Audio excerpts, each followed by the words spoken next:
This is the Gopro Hero session released in 2014.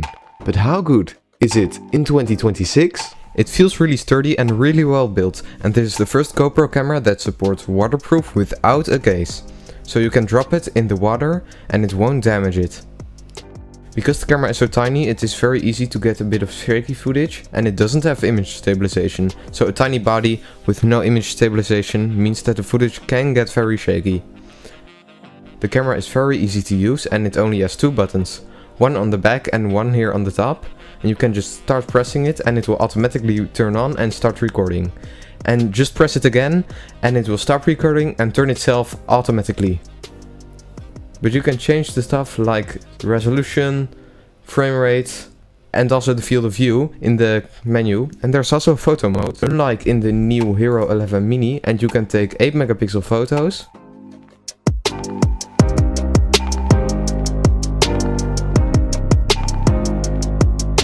It records in MP4, so it's really easy to use and import in any video software. And it can do 1080p at 60 fps, and sadly the battery of the camera is internal and no way to remove it. So that means that if you buy one that is used a lot, that the battery will be worse. So it has a wide angle fisheye lens at the front and of course no way to remove it. And there's also no screen to preview your images, but it is very light and small, so it is only 74 grams. You need to get a bit used to it, the menu system, and it isn't perfect, but it's good enough in my opinion, and you can quickly change the settings.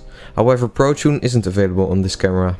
The 1080p 60 fps video that comes out of this camera still looks pretty good, however they are definitely not amazing and nothing special.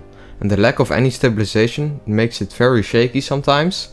So that's something you need to keep in mind. But if you don't need stabilization, then it's still a nice camera. Also, the reliability of this camera is pretty good. The newer GoPros are unreliable and they don't always work, but this one always works for me and the footage is decent.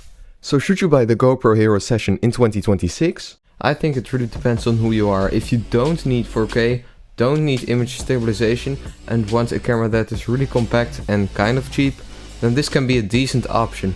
However, the video quality isn't amazing, so if you want really good image quality, then this isn't the camera for you.